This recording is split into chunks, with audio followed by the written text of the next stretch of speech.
Hello. അപ്പൊ നമ്മുടെ ലീവൊക്കെ കഴിഞ്ഞ് എല്ലാവരും എടുത്ത് യാത്ര പറഞ്ഞിട്ട് നമ്മൾ ഡൽഹിയിലേക്ക് തിരിക്കുകയാണ്. ഓൺ റോഡാണ് പോണത്. EVയിലാണ് നമ്മൾ പോണത് കേട്ടോ. ഡ്രൈവ് ചെയ്തിട്ട് 2400 കിലോമീറ്റേഴ്സ് ഉണ്ട്. നമ്മൾ മാപ്പിൽ അടിച്ചപ്പോൾ EVയുടെ മാപ്പിൽ തന്നെയാണ് അടിച്ചത്. അപ്പൊ നമുക്ക് എവിടെയൊക്കെ ചാർജിങ് സ്റ്റേഷൻ ഉള്ളതെന്ന് അറിയാൻ പറ്റും. അപ്പൊ നമ്മൾ കുറ്റിപ്പുറം, കോഴിക്കോട്, വയനാട് അങ്ങനെ ടച്ച് ചെയ്തിട്ടാണ് പോണത്. മൈസൂര്, ഗുണ്ടൽപേട്ട അങ്ങനെ ഇതായിട്ടാണ് പോണത്. അപ്പോ താമരശ്ശേരി ചുരത്തിന്റെ അവിടെ തന്നെ ഒരു ചാർജിങ് സ്റ്റേഷൻ ഉണ്ട്. നമ്മൾ അവിടെ ചാർജ് ചെയ്തിട്ടാണ് പിന്നെ പോണത്. പിന്നെ ഒരു വന ഏരിയ ആയതുകൊണ്ട് തന്നെ അധികം ചാർജിങ് സ്റ്റേഷൻ ഒന്നും ഇല്ല. ഇനി ഉള്ളത് വർക്കിംഗ് ആണോ എന്ന് അറിയില്ല. അതുകൊണ്ടാണ് നമ്മൾ 3 മണിക്കൂർ ട്രാവൽ ചെയ്തിട്ട് താമരശ്ശേരിയുടെ അടുത്തൊരു ചാർജിങ് സ്റ്റേഷൻ ഉണ്ട്, അവിടെ നിന്ന് ചെയ്തിട്ടാണ് പോവുക. അപ്പൊ ബാക്കി ഞാൻ മോർണിംഗ് അപ്ഡേറ്റ് തരാം. ഇപ്പൊ ഞാൻ നൈറ്റ് അല്ല, നമ്മൾ 2 മണിക്കാണ് ഇറങ്ങിയിട്ടുള്ളത് കേട്ടോ. നമ്മൾ നോക്കിയപ്പോൾ ഒരു 4 ദിവസത്തിന്റെ ഉള്ളിൽ എത്തുന്നതാണ്. പക്ഷെ EVയുടെ ആയതുകൊണ്ട് കറക്റ്റ് അപ്ഡേഷൻ ഞാൻ പോണ വഴി തരാം. നിങ്ങൾക്ക് ആർക്കെങ്കിലും ഒക്കെ യൂസ്ഫുൾ ആവുമല്ലോ. അപ്പോ നമ്മള് അവിടെ പോയിട്ട് ബാക്കി അപ്ഡേറ്റ് ചെയ്യാം കേട്ടോ. ഇപ്പൊ സമയം 3:18 നമ്മൾ കുറ്റിപ്പുറം കഴിഞ്ഞു വയനാട് എത്താറായി. മാപ്പൊക്കെ നമ്മൾ ഇട്ടിട്ടുണ്ട്. 6:51 നമ്മൾ ഡെസ്റ്റിനേഷനിൽ എത്തുക. അപ്പോ ഇപ്പൊ ഹൈവേയുടെ പണിയൊക്കെ നടന്നുകൊണ്ടിരിക്കുകയാണ്. നെക്സ്റ്റ് ടൈം വരുമ്പോഴേക്കും മേ ബി ഹൈവേയുടെ പണിയൊക്കെ കംപ്ലീറ്റ് ആവും. ഈ ഒരു ടൈം ആകുമ്പോൾ വലിയ തിരക്കും കാര്യങ്ങളൊന്നും ഉണ്ടാവില്ല. നമുക്ക് സുഖമായിട്ട് എത്തിപ്പെടാം. ട്രാവലിങ്ങിന് പറ്റിയ ഏറ്റവും നല്ലൊരു ടൈം എന്ന് പറഞ്ഞാൽ ഈ ഒരു ടൈമൊക്കെ തന്നെയാണ്. അപ്പോൾ നമുക്ക് ആ ചാർജിങ് സ്റ്റേഷനിൽ എത്തിയിട്ട് ചാർജ് ചെയ്യണതും ബാക്കി കാര്യങ്ങളും അവിടെ നിന്ന് ഏതാണ് അടുത്ത ഡെസ്റ്റിനേഷൻ, എവിടെയാണ് നമ്മൾ സ്ലോ ചാർജിന് ഇടുന്നത്, എല്ലാ അപ്ഡേറ്റും നിങ്ങൾക്ക് തരാം കേട്ടോ. അപ്പോൾ നമ്മൾ വളാഞ്ചേരി എത്താറായിട്ടുണ്ട്. ബാക്കി അപ്ഡേഷൻ ഞാൻ ഈ വീഡിയോയിലൂടെ തന്നെ പറഞ്ഞുതരാം. അങ്ങനെ നമ്മളൊരു 7 മണിയൊക്കെ ആയപ്പോൾ വൈത്തിരി എന്ന് പറഞ്ഞ സ്ഥലത്ത് എത്തിയിട്ടുണ്ട് വയനാട്ടിൽ. നമ്മൾ സുൽത്താൻ ബത്തേരി വഴിയാണ് മൈസൂര് പോണത്. അതിൻ്റെ ഇടയ്ക്ക് നമ്മൾ കയറി ഒരു ഗ്ലാസ് ചായയൊക്കെ കുടിച്ചിട്ട് അത് വീഡിയോയിൽ ഉൾക്കൊള്ളിക്കാൻ പറ്റിയില്ല. വയനാട് നമ്മുടെ നാട്ടിലെ പൊന്നാരിലുള്ള പോലെ അത്ര ചൂടൊന്നുമില്ല, നല്ല മഞ്ഞാണ്. രാവിലെ തന്നെ നല്ല ഫോഗും കാര്യങ്ങളൊക്കെ ഇറങ്ങിയിട്ടുണ്ട്. ഇവിടെ കറങ്ങാൻ വരണം എന്ന് വിചാരിച്ചിട്ട് നടന്നിട്ടില്ല. അങ്ങനെ ഈ വഴി കൂടെ പോവുകയാണ്. ഞാൻ നിങ്ങൾക്ക് ആ വ്യൂ ഒന്ന് കാണിച്ചു തരാം. റോഡ് മൊത്തം ഫോഗാണ്. ഫോഗ് എന്ന് പറഞ്ഞാൽ നമുക്ക് ഡ്രൈവ് ചെയ്യാൻ ബുദ്ധിമുട്ടുള്ള ഫോഗൊന്നും ഇല്ല, എന്നാലും നല്ല തണുപ്പുണ്ട്. ഗ്ലാസ് ഒക്കെ തുറന്നിട്ടപ്പോൾ ഇവിടെ കുറച്ച് ഒരു ഉയരമുള്ള ഏരിയയാണ് വയനാട് എന്നുള്ളത് കൊണ്ട് തന്നെ തണുപ്പും കൂടുതലാണ്. അപ്പോൾ ഇനി നമുക്ക് വണ്ടി ചാർജിന് വെക്കുമ്പോഴും അതുപോലെ തന്നെ മൈസൂർ എത്തുമ്പോഴും അതിൻ്റെ ഇടയ്ക്ക് എന്തൊക്കെ നടന്നെന്നുള്ള വ്യൂ ഞാൻ കാണിച്ചു തരാം. നമ്മുടെ കയ്യിൽ ഇപ്പോൾ ചാർജ് ഒരു 46% ആയിട്ടുണ്ട്. ഇനിയൊരു 127 കിലോമീറ്റർ ഓടാം. പക്ഷേ 46 നമ്മൾ ഫിനിഷ് ചെയ്യണില്ല. അതിൻ്റെ മുന്നേ നമ്മൾ ചാർജ് ചെയ്യും. മൈസൂർ വഴി പോണത് കുറച്ചൊരു ഉയർന്ന പ്രദേശം, അതുപോലെ തന്നെ കാട് പോലത്തെ ഏരിയ ഒക്കെ ആയതുകൊണ്ട് തന്നെ അവിടെ ഒന്നും ചാർജിങ് സ്റ്റേഷൻ ഉണ്ടാവില്ല. ഈ ഒരു സൈഡിൽ തേയിലത്തോട്ടമൊക്കെ ഉണ്ട്, കാണുന്നുണ്ടാവും. ഇതിന്റെ ബാക്കിലായിട്ടാണ് കേട്ടോ. ചെറിയൊരു ഭാഗമേ കണ്ടുള്ളൂ. അപ്പൊ നമുക്ക് ബാക്കി വ്യൂ പിന്നെ എത്തിയിട്ട് കാണാം കേട്ടോ. ഇതാ ഇവിടെ എഴുതി വെച്ചിട്ടുണ്ട് മൈസൂര്, ഊട്ടി രണ്ടും ഈ വഴി കൂടെയാണ് പോണത്. ഈ ഏരിയയിലൊക്കെ നല്ല ഫോഗ് മൂടിയിട്ടുണ്ട്.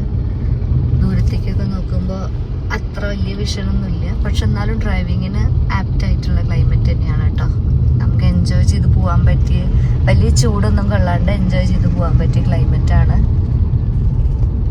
അങ്ങനെ നമ്മൾ സുൽത്താൻ ബത്തേരി എത്തി. സുൽത്താൻ ബത്തേരിയിലാണ് നമ്മുടെ ഈ നെക്സ്റ്റ് ചാർജിങ് സ്റ്റേഷൻ ഉള്ളത്. സിയോൺ എന്ന് പറഞ്ഞിട്ടുള്ള ചാർജിങ് സ്റ്റേഷനാണ്. അപ്പം നമ്മുടെ വണ്ടി ഇവിടെ ചാർജിങ്ങിന് വെച്ചിട്ടുണ്ട്.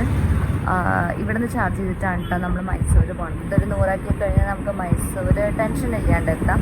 അപ്പോൾ നമുക്ക് കുറച്ച് നേരം ഡ്രൈവിംഗ് ഒക്കെ ചെയ്ത് റിലാക്സ് ചെയ്യാനും ഈ ചാർജിങ് അടിപൊളിയാണ്. കുറച്ച് നേരമായി വെച്ചിട്ട് വീഡിയോ ഞാൻ ഇപ്പോഴാണ് എടുത്തത്. ഒരു 67-68% ഒക്കെ ആയിട്ടുണ്ട്. ഇനി ലൊക്കേഷൻ അറിയേണ്ടവർക്ക് ഞാൻ പറഞ്ഞുതരാം. സുൽത്താൻ ബത്തേരിയിൽ ഫ്രൂട്ട് ബേ ഉണ്ട്. HDFCയുടെ ഓപ്പോസിറ്റ് ആയിട്ട് ഫ്രൂട്ട് ബേ ഉണ്ട്. അതിൻ്റെ ഈ ഒരു സൈഡിലായിട്ടാണ് നമ്മുടെ ചാർജിങ് സ്റ്റേഷൻ വരുന്നത്. 88% ചാർജിങ് നിർത്തിയിട്ടുണ്ട്. ഇനി നമുക്ക് ഇവിടെ നിന്ന് മൈസൂരിലേക്ക് പോവാം. സ്റ്റോപ്പിൻ്റെ മെസ്സേജ് വന്നു കേട്ടോ. അപ്പം നമ്മൾ ചാർജൊക്കെ ചെയ്തിട്ട് യാത്ര തിരിച്ചു. നമ്മൾ മുത്തങ്ങ വൈൽഡ് ലൈഫ് സാങ്ച്വറിയുടെ ആ ഒരു വഴി കൂടെയാണ് പോയിക്കൊണ്ടിരിക്കുന്നത്. അവിടെ എലിഫൻറ്റ് ക്രോസിങ് ഏരിയ എന്നൊക്കെ കുറേ എഴുതി വെച്ചിട്ടുണ്ട് കേട്ടോ. ഉണ്ടോ? അങ്ങനെ കുറേ എഴുതി വെച്ചിട്ടുണ്ട്. അതിനെ കാണാൻ പറ്റാറില്ല. അപ്പോൾ ഈ ഒരു ഏരിയയിൽ ഫാസ്റ്റൊക്കെ കുറച്ചിട്ട് നമ്മൾ ഒരു മിനിമം സ്പീഡിലാണ് പോകാൻ പാടുള്ളൂ. കാരണം ഫോറസ്റ്റ് പ്രൊട്ടക്റ്റ് ചെയ്യുന്ന ഒരു ഏരിയയാണത്. നല്ല രസമുള്ള വഴികളാണ്. മോർണിംഗ് ആയതുകൊണ്ട് തന്നെ നമുക്ക് എൻജോയ് ചെയ്ത് പോകാൻ പറ്റും. നൈറ്റ് ഈ വഴി അത്ര സേഫ് ആയിരിക്കില്ല എന്ന് എനിക്ക് തോന്നുന്നു. മോർണിംഗ് ഒക്കെ ആകുമ്പോൾ നമുക്ക് സുഖമായിട്ട് നോക്കി കണ്ടൊക്കെ ട്രാവൽ ചെയ്ത് പോവാം. അതൊക്കെ ഫോറസ്റ്റ് ചെക്ക് പോസ്റ്റ് ആണ് കേട്ടോ. ഇതൊക്കെ ഫോറസ്റ്റിന്റെ ചെക്ക് പോസ്റ്റ് ആണ്. മുത്തങ്ങ വനത്തിലേക്കുള്ള എൻട്രിയുടെ ഭാഗത്താണ് ഈ കാണുന്ന ഫോറസ്റ്റ് ചെക്ക് പോസ്റ്റും കാര്യങ്ങളൊക്കെ ഉള്ളത്. അപ്പോൾ ഇത് ഇപ്പോഴും പ്രൊട്ടക്ട് ചെയ്തുകൊണ്ടിരിക്കുന്ന ഒരു വനേരിയയാണ്. ഈ പോണ വഴിയിൽ ഈ അമ്പലത്തിൽ എന്തൊക്കെയോ പരിപാടിയൊക്കെ ഉണ്ട് തോന്നുന്നുണ്ട് കേട്ടോ. നല്ല കുറേ ആൾക്കാരുണ്ട്. ഇതൊക്കെ കുറേ മരങ്ങൾ തിങ്ങി നിൽക്കുന്ന സ്ഥലമാണ്. പച്ചപ്പൊക്കെ പോയി തുടങ്ങി. കുറച്ച് വേനലായോണ്ട് തോന്നുന്നു മരങ്ങളൊക്കെ ഉണങ്ങി നിൽക്കുന്നുണ്ട്. പക്ഷെ എന്നാലും കൊള്ളാം, നല്ലൊരു വ്യൂ ആണ്. ഈ പോണ റോഡിൽ അങ്ങനെ അധികം വണ്ടികളോ കാര്യങ്ങളോ ഒന്നുമില്ല. ഇപ്പോൾ പോണ വഴിക്കൽ നമ്മൾ മാന കണ്ടിട്ടുണ്ട്. അവിടെയൊക്കെ ബോർഡിലേ കണ്ടിട്ടുള്ളൂ. പക്ഷെ ഇവിടെ നമ്മൾ ഡയറക്റ്റ് കണ്ടുവിട്ടു. അവരൊക്കെ ഭക്ഷണം കഴിച്ചുകൊണ്ടിരിക്കുകയാണ്. മാനുണ്ട്, അതുപോലെ തന്നെ കുരങ്ങന്മാരുണ്ട് കുറേ. ദൂരത്തൊക്കെ മാനുണ്ട്. മാനിത്ര അടുത്തുനിന്ന് ആദ്യമായിട്ടാണ് കേട്ടോ കാണുന്നത്. ഫ്രണ്ടിൽ കൂടെ ഒരുപാട് കുരങ്ങന്മാർ പാസ് ചെയ്ത് പോകുന്നുണ്ട്. അത് അങ്ങനെ ഇറക്കല്ലേ. അപ്പോൾ ഒരു കുരങ്ങൻ വണ്ടിയുടെ മുകളിൽ കയറിയപ്പോൾ ഞാനൊരു പഴം ഇട്ട് കൊടുത്തിട്ടുണ്ട്. ആ തിന്നണ കാഴ്ചയാണ് കേട്ടോ കാണുന്നത്. കുറേ ആൾക്കാരുണ്ട്, എല്ലാവർക്കും ഉള്ളതില്ല. അവിടെയൊക്കെ കുറേ മാൻകൂട്ടുണ്ട് കേട്ടോ, നിങ്ങൾക്ക് കാണുന്നുണ്ടാവും. ഇപ്പൊ നമ്മള് ചെക്ക് പോസ്റ്റിന്റെ അടുത്ത് എത്തിയിട്ടുണ്ട്. ഇവിടെ വണ്ടികളൊക്കെ നിർത്തിയിട്ടുണ്ട് കേട്ടോ. ബരമ്പാടി സ്റ്റേറ്റ് ഫോറസ്റ്റിന്റെ ചെക്ക് പോസ്റ്റ് ആണിത്.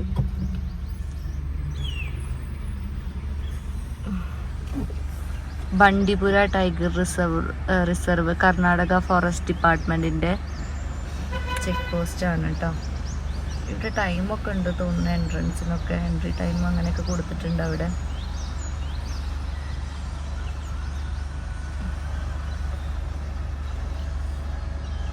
ഞാൻ ഗ്ലാസ്സിൽ കൂടെ ഒരു വ്യൂ എടുത്തതാണ്. അപ്പൊ ഇവിടെ അറിയാത്തവർക്ക് ഞാൻ പറഞ്ഞുതരാം. 9 മണി തൊട്ട് 6 മണി വരെ, രാത്രി 9 മണി തൊട്ടിട്ട് രാവിലെ 6 മണി വരെ ഇവിടെ എൻട്രി പ്രോഹിബിറ്റഡ് ആണ്. കാരണം ഇതൊരു വനാതിർത്തി ആയതുകൊണ്ട് തന്നെ മൃഗങ്ങളൊക്കെ ഇറങ്ങുന്ന ഒരു സമയമായിരിക്കും അത്. അതുകൊണ്ട് തന്നെ വാഹനങ്ങളുടെ എൻട്രി ഇവിടെ പ്രോഹിബിറ്റഡ് ആണ്. അതാണ് അവിടെ എഴുതി വെച്ചിട്ടുള്ളത്. അപ്പൊ നിങ്ങളൊക്കെ ഈ വഴി കൂടെ യാത്ര ചെയ്യുമ്പോൾ ഈ ഒരു ടൈം കൺസിഡർ ചെയ്തിട്ട് വേണം കേട്ടോ വരാൻ. ഇപ്പോൾ നമ്മള് ഇവിടെ എത്തിയിട്ടുള്ള ടൈം ഒരു 9:20 ഒക്കെ ആയിട്ടാണ് നമ്മളിവിടെ എത്തിയിട്ടുള്ളത്. അപ്പോൾ ഈ ഒരു ടൈമൊന്നും കുഴപ്പമില്ല. പക്ഷെ നിങ്ങൾ ഏർലി മോർണിംഗ് ഒരു 6 മണിക്കൊക്കെ ഇവിടെ എത്തുകയാണെന്നുണ്ടെങ്കിൽ, 6 മണിക്ക് എത്തുമ്പോൾ കുഴപ്പമില്ല. അതിൻ്റെ തൊട്ട് മുന്നൊക്കെ നൈറ്റ് കാര്യങ്ങളിലൊക്കെ എത്തുകയാണെങ്കിൽ ബുദ്ധിമുട്ടാണ്. പിന്നെ നമ്മൾ പോണത് ഗുണ്ടൽപേട്ട വഴിയാണ്. ഫുള്ള് റൂട്ടും ഞങ്ങൾ എഴുതി വെച്ചിട്ടുണ്ടായിരുന്നു. നമ്മൾ EV വണ്ടി എടുത്ത് പോണതുകൊണ്ട് തന്നെ എല്ലാ കാര്യങ്ങളും പെർഫെക്റ്റ് ആയിട്ട് ചെയ്തിട്ടില്ല എന്നുണ്ടെങ്കിൽ വഴിയിൽ കുടുങ്ങിപ്പോകും. കാരണം ചാർജിങ് സ്റ്റേഷൻ മെയിനായിട്ട് നോക്കേണ്ട കാര്യമാണ്. ചാർജ് ചെയ്യുന്ന ടൈം അത്ര അധികമൊന്നും വരില്ല. ഒരു സ്ലോ ചാർജ് നമ്മുടെ സ്റ്റേയുടെ ടൈമിൽ ചെയ്യാൻ പറ്റുന്ന ഒരു ഹോട്ടൽ സെലക്ട് ചെയ്തിട്ട് നമുക്ക് ചെയ്യാൻ പറ്റുന്നതേ ഉള്ളൂ. ബന്ദിപ്പൂർ ടൈഗർ റിസർവിന്റെ എൻട്രിക്ക് എത്തിയിട്ടുണ്ട്. അവിടെ വെൽക്കംസ് യു എന്ന് പറഞ്ഞിട്ട് എഴുതിയിട്ടുണ്ടായിരുന്നു. ഇവിടെ നമുക്ക് ടൈഗറൊക്കെ കാണാൻ പറ്റുമെന്ന് അറിയില്ല കേട്ടോ. ഇതെല്ലാം ഫോറസ്റ്റിന്റെ ഏരിയയാണ്. ഈ കാണുന്നതെല്ലാം ഫോറസ്റ്റിന്റെയാണ് കേട്ടോ. അധികം വാഹനങ്ങളൊന്നുമില്ല. മെയിനായിട്ട് ഇവിടെ വരുന്ന ലോറികള് പിന്നെ കാറുകളൊക്കെ വളരെ കുറവ് തന്നെ കണ്ടിട്ടുള്ളൂ. പക്ഷെ നല്ല ഏരിയ. നമ്മൾ ഈ ട്രാഫിക്കൊക്കെ ഇങ്ങനെ മടുത്ത് പോണവർക്ക് ചൂസ് ചെയ്യാൻ പറ്റുന്ന ഒരു ഏരിയ ആണ് കേട്ടോ. ഇപ്പൊ ഡൽഹിയൊക്കെ പോകുമ്പോൾ ഈ വഴി എപ്പോഴെങ്കിലും നിങ്ങൾ എക്സ്പ്ലോർ ചെയ്ത് നോക്കാം. ഈ ടൈമും കാര്യങ്ങളും നിങ്ങൾ മറക്കണ്ട. അതൊക്കെ ശരിക്കും നോക്കിയിട്ട് വേണം വരാൻ. പോണ വഴിക്കൊക്കെ കുറേ കുരങ്ങൻ കൂട്ടങ്ങളുണ്ട് കേട്ടോ. അതാണ് ഈ സ്പീഡൊക്കെ കുറച്ച് പോകണമെന്ന് പറഞ്ഞത്. ആരെങ്കിലുമൊക്കെ മുന്നിലേക്ക് ചാടിക്കഴിഞ്ഞാൽ നമ്മൾ അറിഞ്ഞുകൊണ്ട് അവരുടെ ജീവൻ കളയരുതല്ലോ. അപ്പം അത്രയും സേഫായിട്ട് മാത്രം ഡ്രൈവ് ചെയ്യുക ഈ വഴി കൂടെ വരുമ്പോൾ. ഇതൊക്കെ എൻജോയ് ചെയ്ത് പതുക്കെ പോവാനുള്ളതേ ഉള്ളൂ നമുക്കൊക്കെ. അപ്പം നമ്മുടെ ഫോറസ്റ്റ് ഒക്കെ കഴിഞ്ഞു. ഒരു നല്ലൊരു റൈഡായിരുന്നു ഫോറസ്റ്റ് കൂടെ. നല്ല പീസ്ഫുൾ ആയിരുന്നു കേട്ടോ. വണ്ടികളുടെ ഹോണും കാര്യങ്ങളും ഒന്നും ഉണ്ടായിരുന്നില്ല. അടിപൊളിയായിട്ട് എൻജോയ് ചെയ്ത് ഡ്രൈവ് ചെയ്യാൻ പറ്റി. അപ്പം നമ്മൾ ഫോറസ്റ്റ് ഏരിയ കഴിഞ്ഞു. ഇപ്പോൾ ഒരു നാട്ടിൻപുറം പോലത്തെ ഒരു സ്ഥലത്ത് എത്തിയിരിക്കുകയാണ്. ഇവിടെ കുറേ മാവിൻ്റെ കൃഷി, സൂര്യകാന്തി കൃഷി അങ്ങനെയൊക്കെ കാണാൻ പറ്റും. ഇവിടെ നല്ല രസമുള്ളൊരു വ്യൂ ആണ്. കുറേ പച്ചപ്പൊക്കെ ഉള്ളൊരു വ്യൂ തന്നെയാണ് കേട്ടോ. കുറേ കർഷകരെ കാണാം പശുവിനെയൊക്കെ മേയ്ക്കുന്നത്. അതൊക്കെ കണ്ട് ഇങ്ങനെ ഡ്രൈവ് ചെയ്യാൻ രസമാണ്. പക്ഷെ സ്പീഡ് കൺട്രോളിൽ വെക്കണം എന്തായാലും. കാരണം മൃഗങ്ങളെ നമ്മൾ വേദനിപ്പിക്കാൻ പാടില്ല. പശു ഇങ്ങനെ നടുക്ക് കൂടെ വരുന്നുണ്ട്. അതുകൊണ്ട് ഞാൻ സൈഡൊക്കെ നോക്കി സ്ഥലം മാറ്റി കൊടുത്തു. അപ്പൊ നമ്മള് കർണാടകയിൽ എത്തിയിട്ട് അവിടെ നിന്ന് ഒരു ഗീ റോസ്റ്റും ഒരു കോഫിയും കുടിച്ചിട്ടുണ്ടായിരുന്നു. ഗീ റോസ്റ്റ് അത്ര ടേസ്റ്റ് ഒന്നുമില്ല, ഫുള്ള് മധുരമായിരുന്നു ദോശയിൽ മൊത്തം. അതുപോലെ തന്നെ ഗീയും കൂടുതലായിരുന്നു. നല്ല ഓയിലായിരുന്നു. ഓയില് പറഞ്ഞാൽ ഗീ തന്നെ ആവുമെന്ന് വിചാരിക്കണോ. അപ്പൊ ഒരു ദോശ വാങ്ങിച്ച് നമ്മൾ കഴിച്ചു. അപ്പോൾ അങ്ങനെയൊക്കെ ഇരുന്ന് നല്ല വെയിലാണ് കേട്ടോ ഇവിടെ. കർണാടകയിൽ നല്ല വെയിലാണ്. വയനാട് നിന്ന് ഇങ്ങോട്ട് വന്നപ്പോൾ ക്ലൈമറ്റ് നല്ല ചേഞ്ച് ഉണ്ട്. അപ്പോൾ നമ്മൾ അവിടുത്തെ ഒരു ഗവൺമെന്റിന്റെ ബ്രാൻഡായ നന്ദിനിയുടെ പേട വാങ്ങിച്ചു. കർണാടകയിൽ ഫേമസ് ആണ് നന്ദിനി, അവിടെ ഉള്ളവർക്കൊക്കെ അറിയാൻ പറ്റും. അപ്പൊ നല്ല ടേസ്റ്റുള്ള പേടയാണ്. അധികം മധുരമോ കാര്യങ്ങളോ ഒന്നുമില്ല. പഞ്ചസാരയുടെ ആ ഒരു ഫ്ലേവർ എടുത്ത് കാണിക്കുക അങ്ങനെയൊന്നുമില്ല. നല്ലൊരു പേടയാണ്. നമ്മുടെ നാട്ടിലെ മിൽമ ഗവൺമെന്റിന്റെ ഒരു ബ്രാൻഡ് അല്ലേ, അതുപോലെ കർണാടക ഗവൺമെന്റിന്റെ ഒരു ബ്രാൻഡാണ് നന്ദിനി എന്ന് പറയുന്നത്. അപ്പൊ അത് ട്രൈ ചെയ്യാൻ വേണ്ടി വാങ്ങിയതാണ്. നല്ല അടിപൊളി പേടയായിരുന്നു. ഇനിയും ഉണ്ട്, 1-2 പീസ് കഴിച്ചു. അപ്പോൾ എന്തായാലും 3-4 ദിവസത്തെ യാത്ര ഉണ്ടല്ലോ, അതിനുള്ള നമുക്ക് കഴിച്ചു തീർക്കാം. ശ്യാമ ഇവിടെ ഉറക്കം വന്ന് ഡ്രൈവിങ്ങിലാണ്. ശ്യാമ നോക്കൂ എങ്ങനെയുണ്ട് ഡ്രൈവിങ്? സൂപ്പർ. ഇനി നമുക്ക് ഉച്ചയ്ക്ക് ലഞ്ചിന്റെ നോക്കണം. മൈസൂർ എത്തിട്ട് വിചാരിച്ചിട്ടാണ്. അപ്പോൾ അവിടെ പക്ഷെ ദോശയും കോഫിയും കഴിച്ചാൽ നമുക്ക് വെറും 100 രൂപയായിട്ടുള്ളൂ കേട്ടോ. അപ്പൊ അത് നോർമലായിട്ട് വരുന്ന വലിയൊരു എമൗണ്ടും കാര്യങ്ങളൊന്നും അവർ ഈടാക്കിയിട്ടില്ല. ഒരു ചെറിയ എമൗണ്ട് തന്നെയാണ്. നമ്മൾ കഴിച്ചു തീർത്ത്. കോഫി അത്ര ടേസ്റ്റ് ഇല്ലായിരുന്നു. കോഫിയിൽ ഏലക്കയുടെ ഫ്ലേവറൊക്കെ ഉണ്ടായിരുന്നു. എന്നാലും കുഴപ്പമില്ല, നമ്മൾക്ക് വിശപ്പ് മാറി. ഇവിടെ ഞാൻ കാണിച്ചു തരാം. ഫുള്ള് നല്ല വെയിലാണ്. ഇതൊക്കെ ഒരു ഉണങ്ങി പിടിച്ച ഒരു വെള്ളം ഇല്ലാത്ത സ്ഥലം പോലെ. വെള്ളം ഉണ്ട്, പക്ഷെ നമുക്ക് കാണുമ്പോൾ എല്ലാ ചെടികളും ഒക്കെ അങ്ങനെ ഉണങ്ങി നിൽക്കുന്നത് കൊണ്ട് നമുക്ക് തോന്നും ഒരു ഡ്രൈ ആയിട്ടുള്ള ഒരു ഏരിയയാണ്. വെറ്റ് കണ്ടന്റ് വളരെ കുറവായിട്ട് എനിക്ക് തോന്നി. ഞാൻ നിങ്ങൾക്ക് കാണിച്ചു തരാം കേട്ടോ. ഇതാണ് നമ്മൾ പോയിക്കൊണ്ടിരിക്കുന്ന സ്ഥലം. നല്ല വെയിലാണ്. ഇതൊക്കെ കർണാടകയുടെ ഭാഗങ്ങൾ തന്നെയാണ്. നെക്സ്റ്റ് നമ്മൾ മൈസൂരാണ് ടച്ച് ചെയ്യാൻ പോണത്. അപ്പൊ നമ്മൾ മൈസൂരിലേക്ക് വിടുന്ന പറഞ്ഞാൽ അവിടെ ഒരു ചാർജിങ് സ്റ്റേഷൻ ഉണ്ട്. അപ്പൊ അവിടെ നിന്ന് നമ്മൾ ഒന്നും കൂടി സ്പീഡ് ചാർജ് ചെയ്യും. പിന്നെ നമുക്ക് വരുന്നത് ഒരു സ്ലോ ചാർജ് ആണ്. ആ സ്ലോ ചാർജ് നമ്മുടെ അക്കോമഡേഷൻ അങ്ങനത്തെ ഒരു പ്ലേസ് തന്നെ നമ്മൾ സെലക്ട് ചെയ്യണം. എന്നാൽ മാത്രമേ നമുക്ക് ടൈമിനൊത്ത് അത് സ്ലോ ചാർജ് ചെയ്ത് കിട്ടുള്ളൂ. അത് ബാറ്ററിയുടെ സെക്യൂരിറ്റിക്കൊക്കെ സ്ലോ ചാർജ് 4 സ്പീഡ് ചാർജിന് ശേഷം ഒരു സ്ലോ ചാർജ് അത്യാവശ്യമാണ്. അല്ലെങ്കിൽ ടൈപ്പ് 2 ചാർജർ വെച്ചിട്ട് 4 മണിക്കൂറിന്റെ നമ്മൾ ചെയ്താലും മതി കേട്ടോ. അപ്പൊ നമ്മൾ ചാർജിങ് സ്റ്റേഷനിലേക്കാണ് മാപ്പ് ഇട്ടിട്ടുള്ളത്. ഇനി ഒരു 82 കിലോമീറ്റേഴ്സ് ഉണ്ട്. 1 hour and 27 minutes ഉണ്ട്. നമ്മുടെ വണ്ടി ഇനി 164 കിലോമീറ്റർ ഓടും. 51% ഉണ്ട് കേട്ടോ. അപ്പൊ അത്യാവശ്യം ദൂരം ഓടും, കുഴപ്പമൊന്നുമില്ല. ട്രാവലിംഗ് ഒക്കെ അടിപൊളിയാണ്. അപ്പൊ EV വെച്ചിട്ട് ലോങ് ഡ്രൈവ് പോവാൻ പേടിക്കുന്നവർക്ക് വേണ്ടിയിട്ട് കൂടിയുള്ളൊരു വ്ളോഗാണ് കേട്ടോ ഇത്. അപ്പൊ നിങ്ങൾക്ക് അത് ആർക്കെങ്കിലും ഒക്കെ അത് യൂസ്ഫുൾ ആവുകയെന്നുണ്ടെങ്കിൽ അത് നല്ലതല്ലേ. EV വാങ്ങാൻ പേടിച്ചിരിക്കുക, ലോങ് ഡ്രൈവ് പറ്റില്ല അങ്ങനെയുള്ളവർക്കാണെങ്കിൽ ഒരു ഹെൽപ്പും കൂടി ആവും. അപ്പൊ നിങ്ങൾക്ക് എന്തെങ്കിലും ഡൗട്ടും കാര്യങ്ങളും ഉണ്ടെങ്കിൽ നിങ്ങൾ കമന്റ് ചെയ്താൽ മതി. അടുത്ത് നമ്മൾ ഹോസപ്പേട്ട പോകണം. അപ്പോൾ ഹോസപ്പേട്ടയ്ക്ക് ഒരു 301 കിലോമീറ്റർ 304 കിലോമീറ്റർ അറൗണ്ട് അത്ര ഉണ്ട്. അപ്പോൾ നമ്മൾ ഗ്ലിഡ ചാർജിങ്ങിൽ എത്തിയിരിക്കുകയാണ്. നമ്മൾ വേറെ നോക്കി ചാർജിങ്, പക്ഷേ സ്റ്റാറ്റിക് വർക്കിംഗ് അല്ല. അപ്പോൾ നമ്മൾ ഗ്ലിഡയിലെത്തി. ഒരു 700 റുപ്പീസിന് നമുക്ക് ചാർജ് ചെയ്യേണ്ടതുണ്ട്. കാരണം നമ്മുടെ കയ്യിൽ ഇപ്പോൾ ചാർജ് ഉള്ളത് 24% ആണ്. ഇത് വെച്ച് നമുക്കൊരു 70-75 കിലോമീറ്റേഴ്സ് പോവും. പക്ഷേ എന്നാലും നമുക്ക് ഒരു 301 കിലോമീറ്റർ ഒക്കെ പോകേണ്ടതുണ്ട്. നമ്മൾ വീണ്ടും ചാർജിങ്ങിന് ഇട്ടിരിക്കുകയാണ് വണ്ടി. ഗ്ലിഡ എന്ന് പറഞ്ഞതിലാണ് ഇതെല്ലാം വർക്കിംഗ് ആണ്. നമുക്ക് അതറിയാനൊരു ആപ്പ് ഉണ്ട്. ഏതൊക്കെ ചാർജിങ് സ്റ്റേഷനാണ് വർക്കിംഗ്, ഏതൊക്കെയാണ് വർക്കിംഗ് അല്ലാത്തത് എന്നൊക്കെ നമുക്ക് ഈ ആപ്പിലൂടെ മനസ്സിലാവും. ആ ആപ്പിൽ നമ്മൾ പോകേണ്ട റൂട്ട് ഇട്ട് കഴിഞ്ഞാൽ കറക്റ്റ് നമുക്ക് ആ റൂട്ടും കാണിച്ചു തരും കേട്ടോ. ഇതാണ് ഗ്ലിഡ ചാർജിങ്. ഇവിടെ 3 ചാർജിങ് പോയിന്റ്സ് ഉണ്ട്. ഒരു 3 വണ്ടികളൊക്കെ ഒരുമിച്ച് വന്നു കഴിഞ്ഞാൽ ചാർജ് ചെയ്യാനുള്ള ഫെസിലിറ്റി ഉണ്ട് ഇവിടെ. അങ്ങനെ നമ്മൾ ഉച്ചയ്ക്ക് ലഞ്ച് കഴിക്കാൻ വേണ്ടി എത്തി. ഇവിടെ പ്രത്യേകിച്ച് നമ്മുടെ നാട് വിട്ട് കഴിഞ്ഞാൽ സാധാ ചോറും കാര്യങ്ങളൊന്നും ഉണ്ടാവില്ല. ഇവിടെ ഞാൻ പറഞ്ഞിട്ടുള്ളത് വെജ് റൈസാണ്. വെജ് റൈസിൻ്റെ കൂടെ ഗോബി ഫ്രൈ പറഞ്ഞിട്ടുണ്ട്. അപ്പോൾ ഫുഡ് വെച്ചിട്ട് നമുക്കാണ്. വണ്ടി ഇവിടെ ചാർജിന് ഇട്ടിട്ടുണ്ട്. ആ ടൈം കവർ ചെയ്യാൻ നമുക്ക് ഫുഡും കഴിക്കാം കേട്ടോ. അപ്പം നമ്മുടെ ഗോബി ചില്ലി എത്തിയിട്ടുണ്ട്. ഇനി റൈസ് പറഞ്ഞിട്ടുണ്ട് കേട്ടോ. ഓൾറെഡി ഞാൻ കഴിച്ചു തുടങ്ങി. റൈസ് ഇപ്പോൾ വരും. അപ്പം ഞാൻ കാണിച്ചത്. അപ്പോൾ നമ്മുടെ മുളക് ബിരിയാണി എത്തിയിട്ടുണ്ട്. നമുക്ക് ട്രൈ ചെയ്തൊക്കെ എങ്ങനെ ഉണ്ടെന്ന്. നാട് വിട്ടാൽ പിന്നെ ഇതൊക്കെ തന്നെയുള്ളൂ ചേർന്ന്.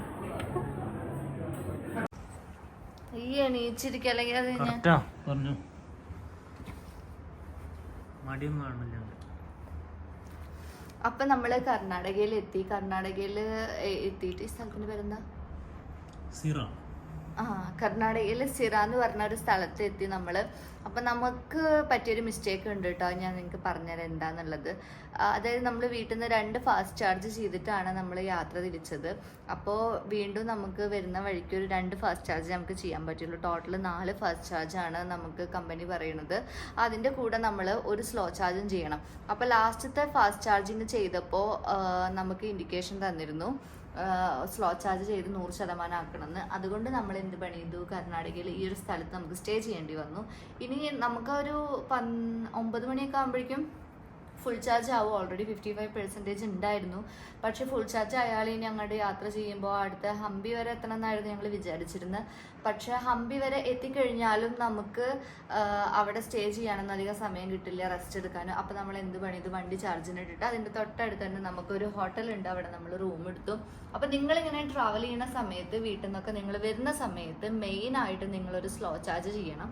സ്ലോ ചാർജ് ചെയ്ത് കഴിഞ്ഞാൽ നിങ്ങൾക്ക് കണ്ടിന്യൂസ്ലി ഒരു 4 ചാർജ് നിങ്ങൾക്ക് ഫാസ്റ്റായിട്ട് ചെയ്യാൻ പറ്റും. ഇപ്പം ഞങ്ങൾ അങ്ങനെ 2 സ്പീഡ് ചാർജ് വീട്ടിൽ നിന്നല്ല പുറത്തുനിന്ന് ചെയ്തത് കൊണ്ട് തന്നെ ഇത് വരുന്ന വഴിക്ക് നമുക്ക് 2 സ്പീഡ് ചാർജ് മാത്രമേ ചെയ്യാൻ പറ്റുള്ളൂ.